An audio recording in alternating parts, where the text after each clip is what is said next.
Guru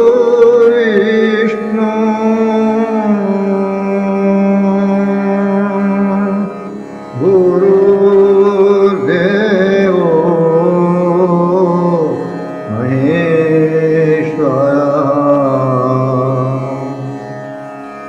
Guru Sakshat Parabrahma Guru Sakshat Parabrahma Tasmai Shri Gurave Namaha.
Devotees of the Lord, lovers of righteousness, and satsang premis assembled together here in the spiritual presence of beloved and worshipful Holy Master Gurudev Swami Chidanandaji in this sacred Samadhi shrine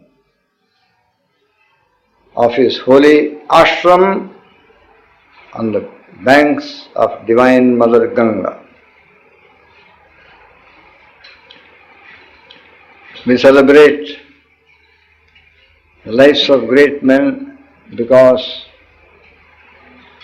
it acts as an incentive for us to emulate them. The purpose of cherishing the memory of sublime personalities is that it may add as a goal, add as an uplifting force to enable us to raise the level of our life also into a nobler plane of existing, nobler plane of thinking, feeling, reasoning and living, so that by a nobler life we bless ourselves. Because ultimately it is each human individual that is one's own uplifter or one's own downgrader also. Uddharet Atma Atmanam. Bhagavan Sri Krishna, as a world teacher, tells all humanity in his universal gospel of the Gita teachings, wisdom teachings, Gita Jnana Upadesha. Yes. Strive to uplift yourself by your own self. And under what circumstances can one succeed in doing this? That also he makes plain. See, in another place in the same Gita, if you want to put them together, then you have to study Gita with a perspective mind in depth. Because something said in the second chapter may have a connecting link in the 17th chapter. See, if it is only you study Gita in such an integrated way, see, not in a fragmented way, but in an integrated way, then you will begin to understand how truths are put together by the great world teacher.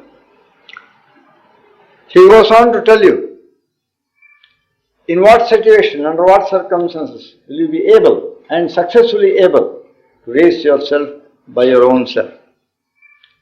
He says, if you train yourself,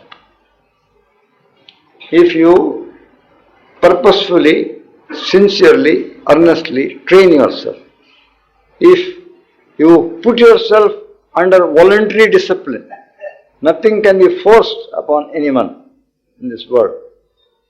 Because at the moment when the force is upon one will yield to it and do something. The moment the force is removed, one will be what one is. So that is only a temporary, make-believe thing. It is only when something is willingly, voluntarily done, knowing that in this lies my highest welfare, my supreme good.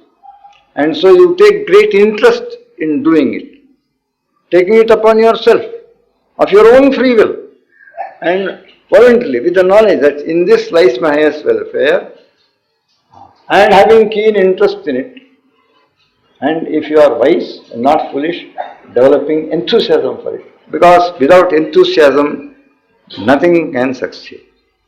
Because enthusiasm is Lakshmi. See, enthusiasm is the goddess of auspiciousness and blessedness. You must have enthusiasm for what you are engaged in doing. If you got enthusiasm for patriotism, but great love for foreign liquor, that enthusiasm is no good. See? But it's because they used to say, Swadeshi movement was very strong in those days, in 1932, 33, 34, very strong. And when I was a little boy going to middle school, they used to heap up, people in a fit of patriotism, heap up all their coat, pant, suit, hat, boot and everything in public square in the center of the city and set fire to it.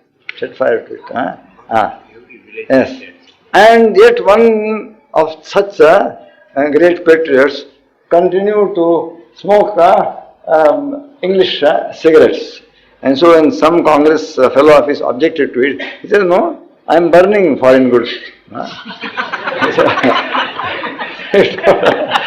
मैं आग लगा रहा हूँ, जला रहा हूँ, लेकिन आस्ते आस्ते इस तरह से you must have sincerity, not this type of see, because as I told you this morning, you can deceive yourself, but you cannot deceive God. इसलिए if you consciously launch upon a voluntary campaign of self-discipline, self-control, and training yourself in self-control.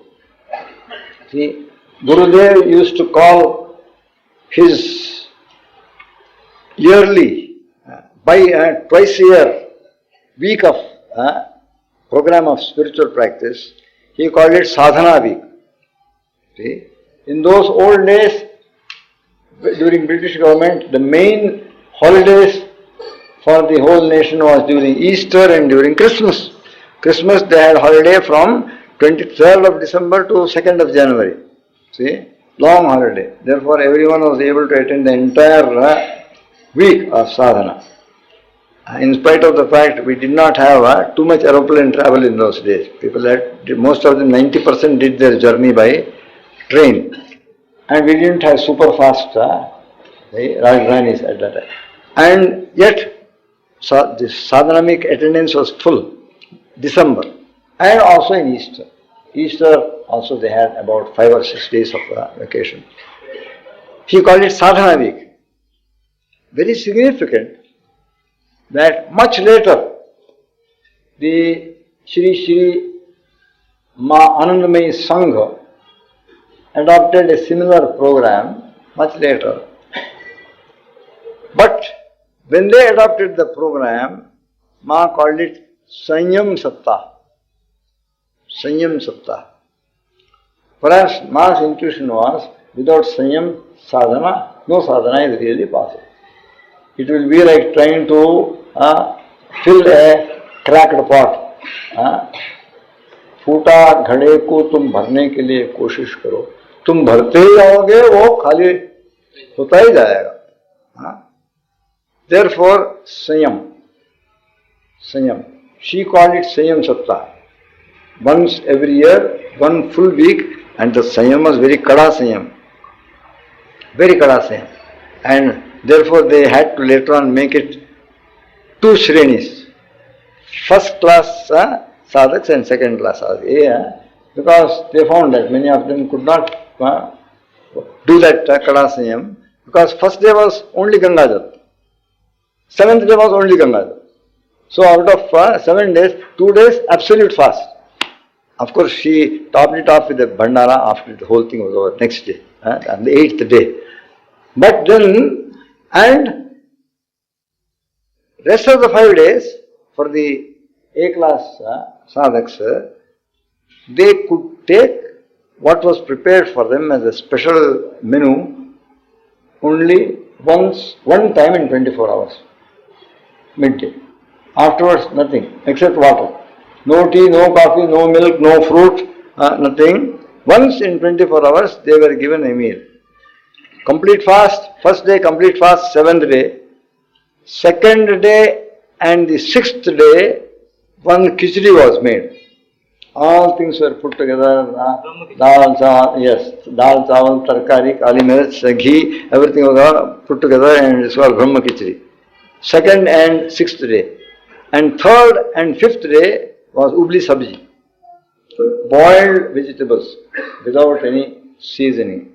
And the 4th day, milk and fruit. Only milk and fruit. So this was the sum. And milk and fruit once in 24 hours, not morning and night also. It was only the 2nd class, 2nd Shreni, they were allowed to have little milk and fruit a 2nd time also. So in the night they were allowed to have. And therefore, supposing people with diabetes or people with stomach ulcer or anything, therefore she called it Sanyam Saptah. So now to come to the point. To enable one to successfully raise oneself by one's own effort, one's own self-sadhana, purushartha. What was the condition? In what situation, under what circumstances, in what condition will you be successfully able to thus make this effort and enjoy the fruit of it? Raise your life to sublime heights. It is when through voluntary self-discipline and wise training of yourself and following this discipline and training religiously, you are able to become the master of your senses, to keep your senses under control. Then you will be successfully able to raise your life to sublime heights. Otherwise, constantly it will be a losing battle, because Lord Krishna said,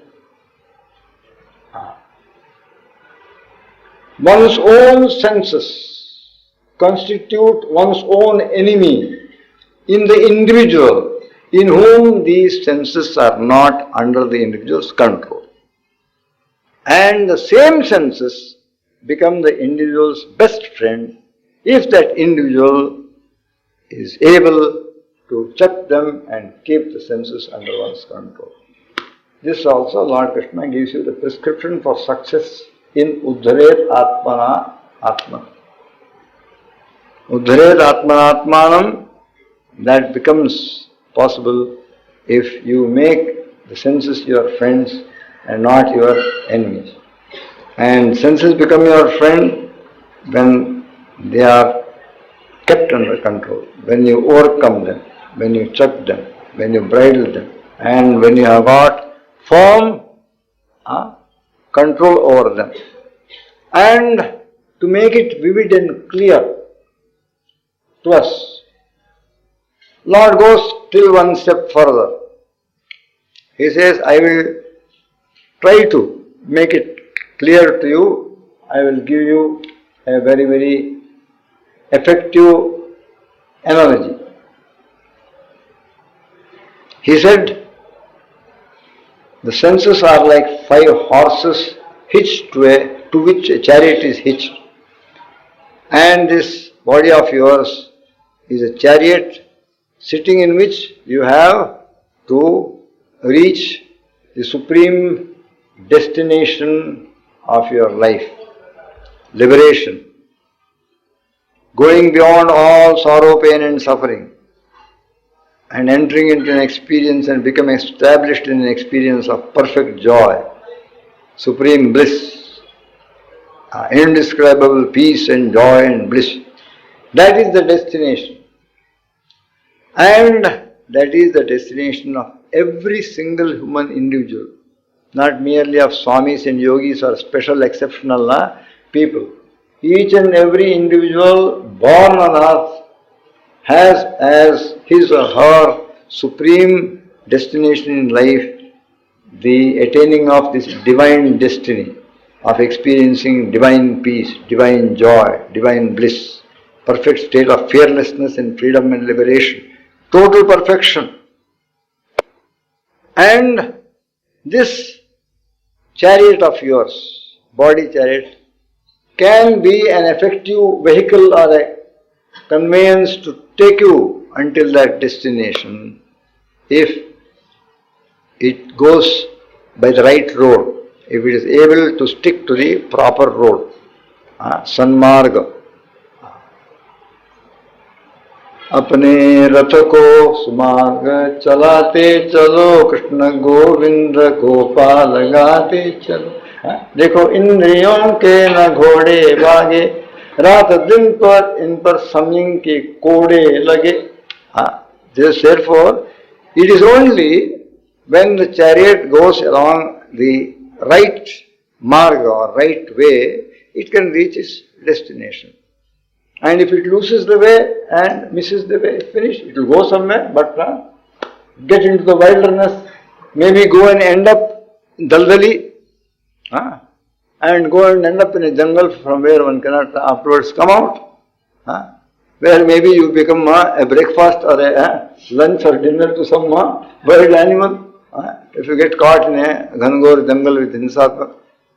Or worse still, the horses, when not controlled, may run amok and go over a cliff and plunge the charioteer and one who is riding, everyone into disaster, absolute disaster. See? Either if the man is not ekdam dhurbagi, it may go into a ditch, overturn, topple and go into a ditch. Therefore, if this body chariot should ultimately take you to that grand and glorious and wonderful destination of supreme spiritual perfection and blessedness, the chariot has to be taken in the right way. And the horses can be made to take the chariot in the right way without running amok and toppling it and falling into the ditch or worse still falling down a precipice. The charioteer must have the horses under one's control. And if the charioteer must have the horses under one's control, he must have firm hold upon the reins. And if he should have firm hold upon the reins, he must be sober. He must not be tipsy. If he is too fond of drink and if he becomes a drunken driver, then the reins will go out of his control and the charioteer will ultimately end up in disaster. So one should keep the clarity of one's mind, one should have sobriety, one should be sober. Or even if he has no bad habit, he doesn't drink, he is not tipsy, he is sober, but he falls asleep. So you have to awake and alert also. He has to be Jagrata. Then only he will have firm control over the reins and the horses will be directed along the right road, Sumarga, and he can reach the destination. Therefore, a charioteer in control, in charge of a chariot, having the task of driving very, very unruly, very unruly and turbulent horses, cannot afford either to be drowsy, nor can he afford to be under a state of intoxication. Both of them equally unsafe, equally dangerous, and equally undesirable. Equally undesirable. Why? Because they are unsafe and dangerous. Undesirable, because they are unsafe and dangerous.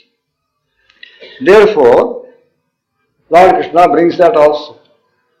Look here, the horses, the body is like a chariot, the senses, turbulent senses are like horses, and they can only be controlled by intelligence, not by the mind, intelligence, buddhi. And when the intelligence is endowed with good intentions and an alert, vigilant attitude, and also constantly exercises active discrimination and ceaselessly keeps inquiring what is, in which lies my welfare, in which lies my highest good, in which lies the guarantee of my success in sadhana and the progress in my spiritual life. If constant inquiry is done and then one discriminates between that which is unfavorable to one's spiritual life and that which is favorable, and in the light of this discrimination one exercises restraint, then the journey ends successfully and the destination is reached. You have to congratulate yourself. You can celebrate. You can celebrate. Otherwise, you will go weeping and wailing. Remorse and regret, paschaptap, which is of no use, therefore, that will be the end of life. See? Just like cirrhosis of the liver, lung cancer, TB, etc., becomes the ultimate fate of one chain smoker and drunkard, in spite of all the supplication of wife at home and colleagues in his office and all that, friends tell him, but he doesn't do it. Ultimately, he will end up, terminal stage of lung cancer or something. In the same way, if spiritual disease in the form of wrong activity against dharma or ethics or morality is indulged in, ultimately it will end up in regret and remorse, which will be in vain. One will be reduced to a deplorable condition, pitiable, tragic, but of one's own doing. Therefore, Lord Krishna meticulously teaches us the method of disciplining oneself and controlling oneself. He says, this horses, turbulent horses, unruly horses of senses, have to be intelligently controlled. And what is the connecting link between the intelligence, discriminating and inquiring, keen intelligence, and the turbulent senses? What is the connecting link? Intelligence is inward, it is part of the antakarana chatushtaya, and senses are outward, it's part of the physical, biological body. They said connecting link is the mind. Connecting link is the mind. Because according to the vritti that raises in the mind, the senses do their chesta. And therefore, you have to have a watch over your mind. And Gurudev was never tired of reiterating again and again. Never allow a wrong vritti to remain in your mind even for a single moment, single second.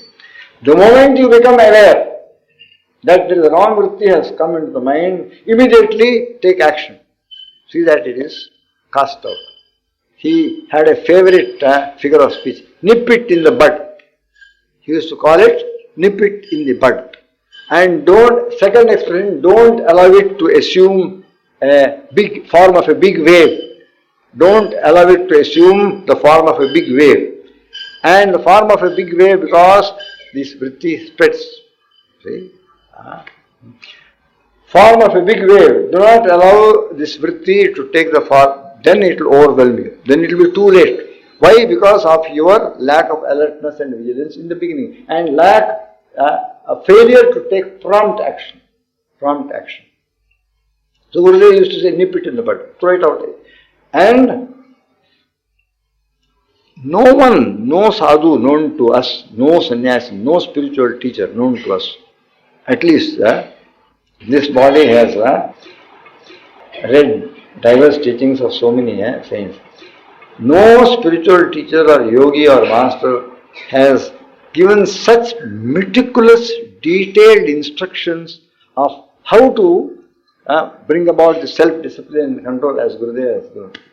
If you read his Mind is Mysteries and Control, it is the forever one unique book of its kind in this world. You cannot find another.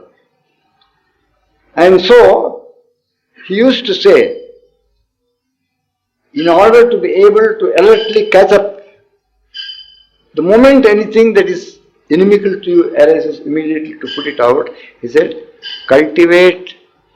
He used to borrow an expression from Patanjali Maharshi, Yoga Sutras. He says, cultivate a nirodha sanskar.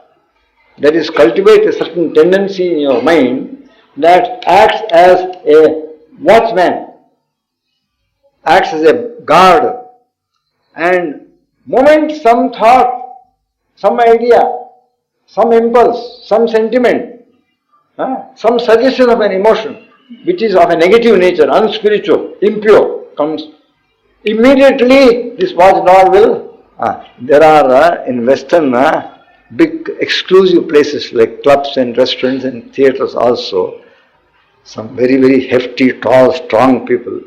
They may be retired boxers or wrestlers. They are called bouncers. If a person gets inside some such establishment and creates trouble, then it is brought to the notice of the manager. Manager will call upon them, take care of this guy. They'll bodily lift that guy and throw him out of the place. So just as we throw volleyball across the net outside, they are called bouncers. And so you have to create within yourself this watchdog of a vritti. They call it nirodha sanskar. Sanskar is a tendency in the mind, an impression.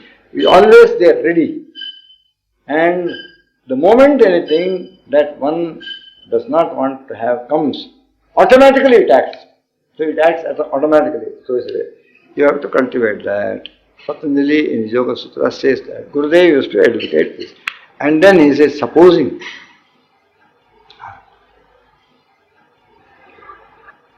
all this is possible only if the intellect or the charioteer, because intellect means Atman is the owner of the chariot, he is a master. Body is the chariot. Intellect is the charioteer. Mind is the link between the charioteer and the horses, therefore mind is the reins. So as you make the mind, so the senses will behave. If the mind is pure, senses will behave purely. If the mind is impure, they will do all sorts of bad actions. And if the mind thinks nobly, the senses will assist you in engaging in noble activity, selflessness, the deep desire to help others, then you will become a paropakari. Or desire to come to Shivananda Ashram, participate in satsang, and listen to spiritual discourses, take part in sankirtan, prayer, meditation, then it will do likewise. But if you have allowed We will come to it later. Gurudev's teachings about it, will come to it later. So, if as a man thinketh, so he becometh. Whatever your thoughts are, that is what. The outer actions are only the ultimate manifestation upon the gross physical plane of action of thoughts already, sentiments already harbored within you. And therefore, the recognition that something is wrong, some wrong thought has come, is possible only if the driver, charioteer, intellect is not sleeping. If the intellect has gone to sleep, half a dozen bad thoughts may be there and you will be blissfully unconscious. You will allow yourself to be dragged. Why? Because the being whose business it is to see that they are eliminated, that being is slumbering.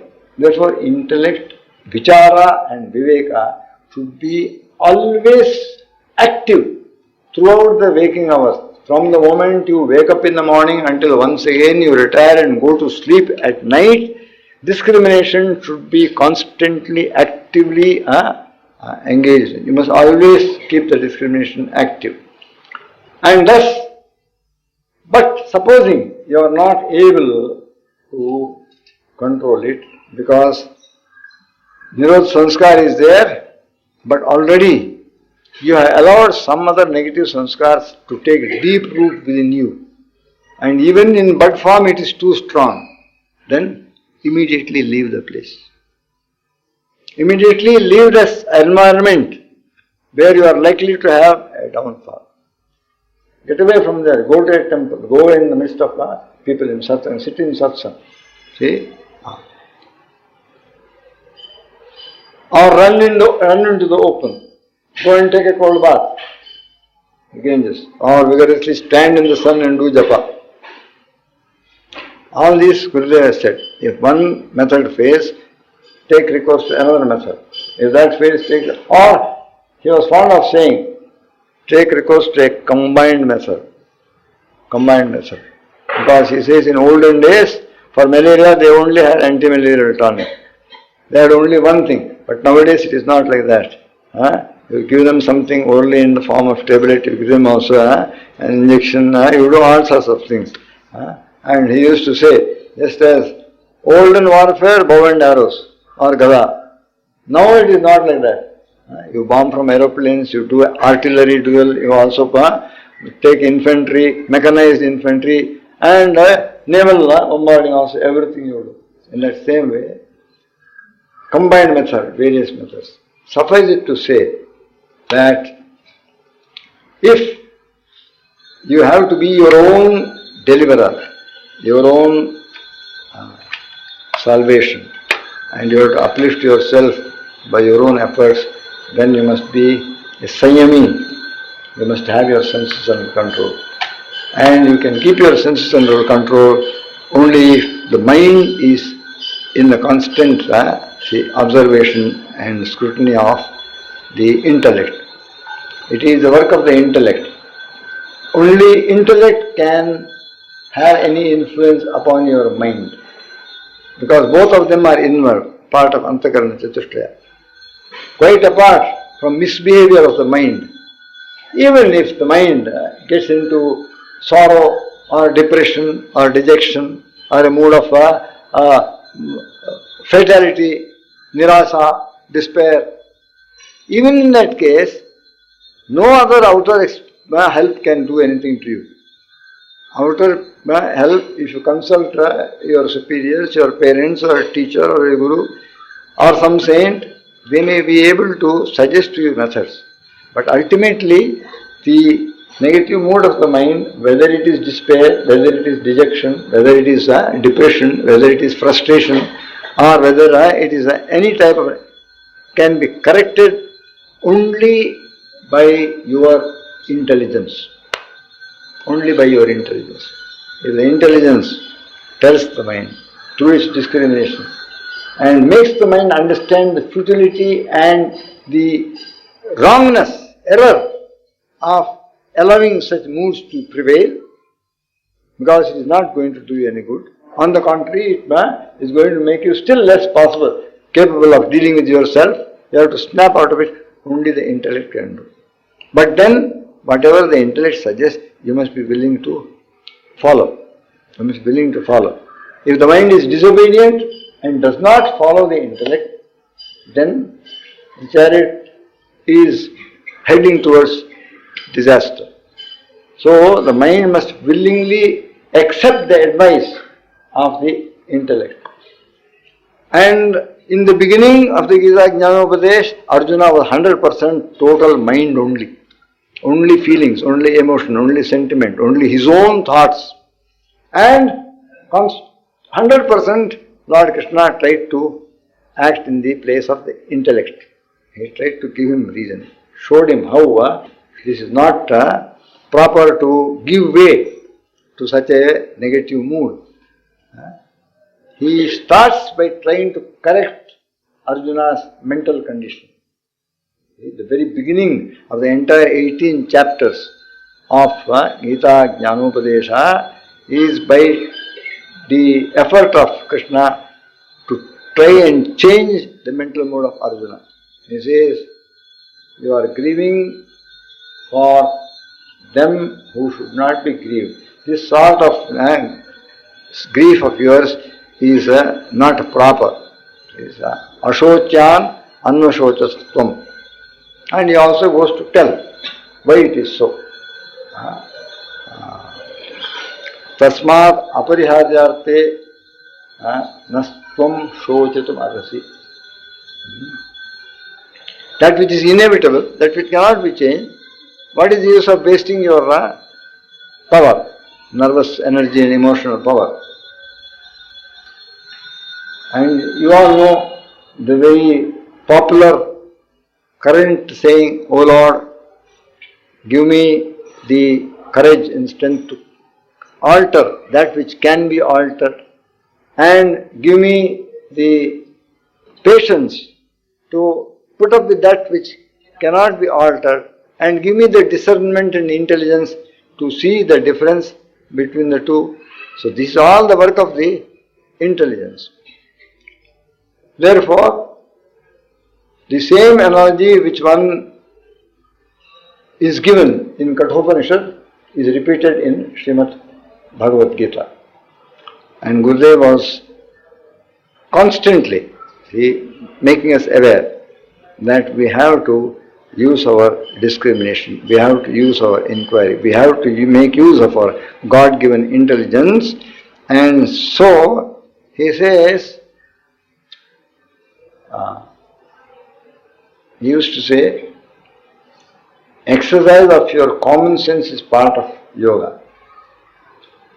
You must use your common sense at every stage. And this was a page from his own life.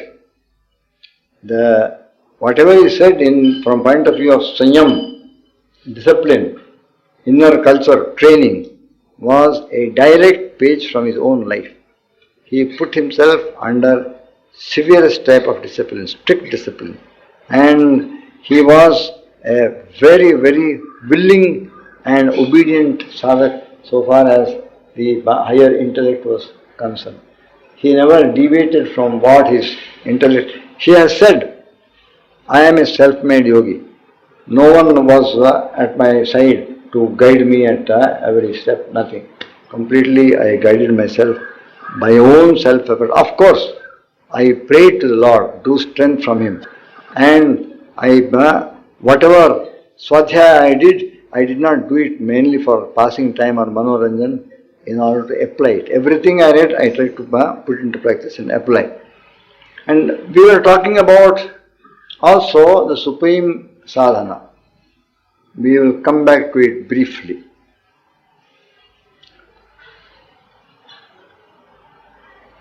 Two or three instances I want to give. I will start with the right. Bare insult, bare injury, highest sadhana. One of the most dedicated disciples of Gurudev, who was almost the person who sowed the seeds of the Divine Life Society, was Swami Paramanandaji. But he was a very terrible man, terrible temper and very people feared him. That's all I can say. And one of Gurudev's admirers and devotees, Major General A.N. Sharma, belonging to the medical department of the Indian Army, he used to refer to Swami Paramananji as Bismarck, who was the supreme commander-in-chief of Kaiser before the First World War. Kaiser, the emperor of Germany, his supreme commander was Bismarck. Maybe what Hindenburg was to Hitler, maybe. So he used to call him Bismarck. Everyone trembled, everyone feared him. And he was a person of a little garam mizaj. And if his anger went to his head, then nothing can stop him, and he forget who is there. So, once there was a Ceylonese young man came to the ashram. He was sick, he was not quite well, he had some difficulty, and yet he had some aspiration. So he came all the way from Ceylon, and he was a college graduate. He was a university man. And Paramananji did not like university people, because he felt that they have an ego of their own. And it is not entirely wrong, because everyone who has got some BA or MA always rides the high horse. So Paramananji did not like them.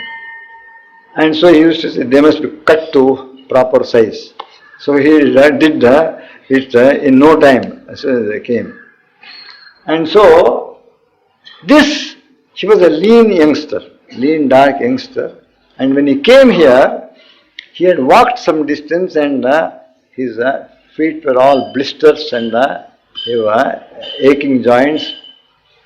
And so he wanted to have a private interview with Gurudev second day or third day after he came. At that time, Paramananji was very much in the scene here.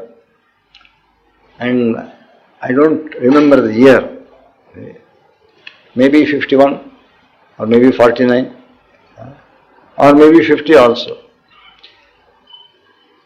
Then Paramananji said, no, you cannot go and disturb Guru Maharaj. Because someone must have gone and said something unfavorable about this thing. When he is persistent, he is very obstinate like that, someone must have said, that was enough to screw up Paramananji. He said, no, what do you want to say? You tell it to me. He said, no, I want to speak to thee. This is what he said. And this conversation took place outside the dispensary when Guru Maharaj was about to come. He was on his way. He had almost turned, he had entered the archway, and he was moving towards the Diamond Jubilee Hall, the office. And he said, no, I want to see Swami, I want to talk something private. He said, you can talk to me, I will do whatever is necessary. By that time, Gurudev came and he entered the office. And then the young man was a little persistent. He said, what I have to say is something that does not concern you. I want to talk to Swamiji only. He said, Paramananji became lost his temper. He started talking to him in a loud voice. What is going on? No, he said, I will only talk to the president. The young man said, I will only talk to him. He said, I am the president. And so he said, I am the president. If it was anyone else than Gurudev, he would have stepped out and said, so look here, you keep quiet. He would have told. Because one of the signs of an active ego is its inability to tolerate another ego in its presence.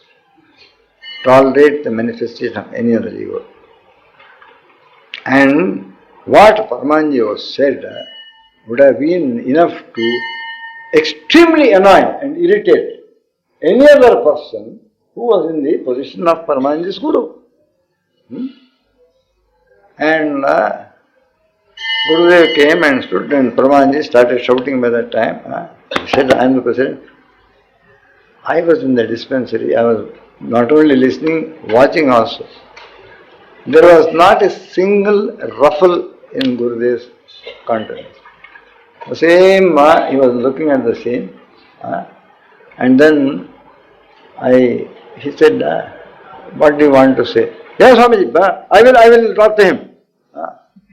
I will talk to him. Swamiji can sit. Then Swamiji said, he ignored Paramahanji. He called to me and said, Kenna madam kelunga. So I took the boy inside. See? And inside the dispensary, and Shanti. Gurudev went into the office, and Paramahanji wouldn't come to me and interfere in the dispensary. He had his own code. He had his own code. I was nothing at that time. I was just a white brahmachari. And this was an eye-opener to me. That when a person in front of someone who is what he is, claims to be what he is supposed to be. Secondly, even more, what shall I say, unbelievable. In April, first week of April 1953, the same Paramahanji again, he decided to call what is known as a Parliament of World Religions. Mind you, not World Parliament of Religions, Parliament of World Religions. And Gurudev said, what is this Parliament of World Religions? Who is going to come? Who are you going to have? No, Swami, I will take care of it. So, he spoke to Major General A.N. Sharma. A.N. Sharma was an important personality at that time. He was on the top of his own department. And A.N. Sharma lived in Delhi, in Defence Colony. So he had contact, he was a London returned person, cardiologist. He had contact with most of the embassies. So, Paramahanji decided that Christianity will be represented by one ambassador, and Buddhism will be represented by some Thai ambassador or something, and Islam by Afghanistan ambassador. So he managed to make this 3 days Parliament of Religions. C.P. Ramaswamy, Sir C.P. Ramaswamy inaugurated it, and distinguished people had come, and naturally some of the distinguished local people were also called Mahamandleshwaras and all that. Somehow or other, I don't know by what mistake, they said some very great scholarly Swami is here, he is camping in Ramnagar, we may call him. At that time, Baba Kali Kamliwala had started an institution called Atma Vijnan Bhavan. So he was permanently residing in Atma Vijnan Bhavan in Ramnagar. They called him. And he was a very stout and forceful personality. From his very mien, it was quite clear he was a little aggressive. Anyhow, Sanskrit. Now what happened? All people gave, some read their papers, some gave their talk, and it was all in English naturally. One or two people in Hindi, mostly it was in English, common language, world religions. And when Gurudev rose up, he also spoke in English. And next session, it was the turn of this Swamiji to speak. And when this Swamiji got up, first and foremost, he spoke in Sanskrit. He started in Sanskrit. For about 10-15 minutes, he thundered in Sanskrit. And afterwards, to make sure that his Sanskrit was not unintelligible to people, he switched on to Hindi and outright abused Swamiji right and left on the platform. In front of about nearly 800 or 1000 people, he said, this is the utmost foolishness staying in Uttarakhand on the banks of the Ganges, कलंक ले आता है सब संन्यास वर्ग को म्लेच्छ भाषा में, तो वह यहाँ इस सम्मेलन को चला करके, म्लेच्छ भाषा is a polluted language, you see, and like that he did not speak on any subject or any religion or anything. It was a direct tirade against Gurudev, and within a few minutes the whole audience became restless. And some of the visiting sadhus also were scandalized by it, and some people from the audience went behind the stage and sent word to Paramananda Swamiji, called him behind and said, "Look here, you must call the police to remove this man forcibly from the stage.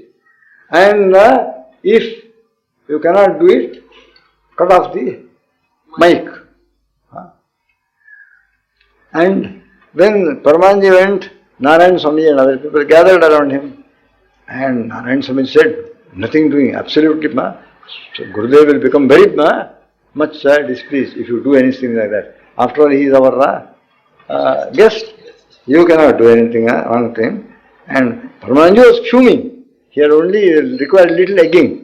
But then other people said, whatever it is, you should not do anything. Later on, when someone speaks, he can take the opportunity of refuting him. And after he had spent all his force chanting and fuming, that man resumed his seat. And before anything could be done, Guru Maharaj immediately got up. He went to the mic and he said in Hindi, "We are most grateful and most thankful for our honored Sri Swamiji Maharaj, our guest speaker, for having told us the right thing. Indeed, Deva Bhasha, Sanskrit is Deva Bhasha. There is no language to equal Sanskrit in this world. And verily, all dharmic subjects should be spoken in Deva Bhasha, and we congratulate his command over the language. And equal to Deva Bhasha, next to Deva Bhasha is Rashtra Bhasha, Hindi, and his suggestion indeed is a very, very correct suggestion and timely suggestion, and we are most grateful for giving us this advice." And he praised him and expressed gratitude and thanks and all that, and resumed his seat. And it was as though a fully inflated balloon was pricked by a pin. All the fight was taken out of that Swami. The Swami was left hanging in the air. He felt most discomforted. He thought either some applause will come or some reaction will come. Both of them would have satisfied him. But nothing came. So it is like judo, you see. It's like judo. A fellow comes with full force to beat you, and you step aside, and the fellow falls with the force of his own vehemence. And so, but very sweetly. And the thing was, the audience, I was on the stage, one side of the stage, audience was the whole 15-20 minutes that man was holding on. Gurudev's face was like absolutely calm, absolutely serene, and it's not an ordinary achievement, because there was not one single ripple or ruffle in his mind. If there had been, it is impossible to hide it from expressing itself, making its appearance on the face. Impossible. No one can hide. But he was seated completely like a Buddha and listening to every word and serene and unperturbed. And at that time, one felt, see, this is what Krishna referred to when he spoke of Sthitaprajna in his second chapter of the Gita. Yeah.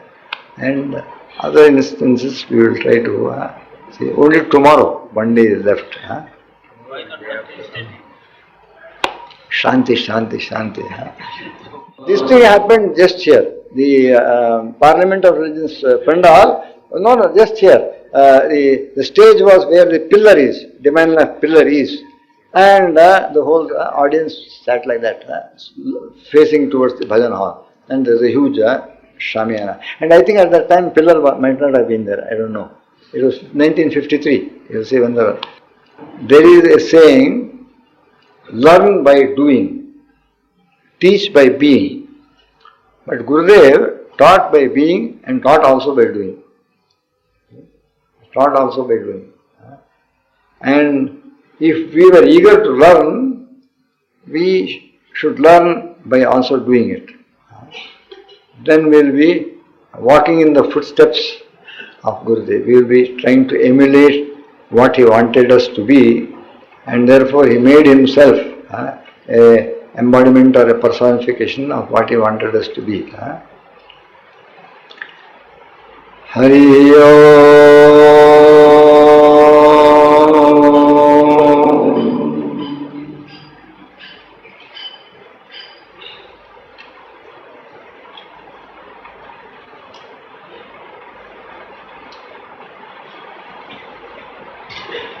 ध्यानमूलम गुरोर्मूर्तिर पूजामूलम गुरोर्पदम मंत्रमूलम गुरोर्वाक्यम मोक्षमूलम गुरोर्कृपामन्नादस्य जगन्नाथमद्गुरु Shri जगद्गुरु मम आत्मा सर्वभूतात्मा तस्मै श्री गुरुवे नमः। आनन्दमानन्दकरं प्रसन्नं ज्ञानस्वरूपं निजबोधयुक्तं योगीन्द्रवेद्यं भवरोगवैद्यं श्रीमद्गुरुं नित्यमहं नमामि।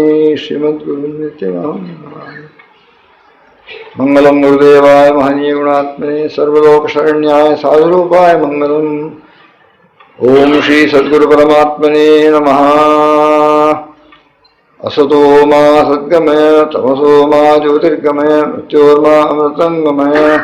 पूर्णमदः पूर्णमिदं पूर्णात् पूर्णमुदच्यते पूर्णस्य पूर्णमादाय पूर्णमेवावशिष्यते। ओम शांति शांति शांति।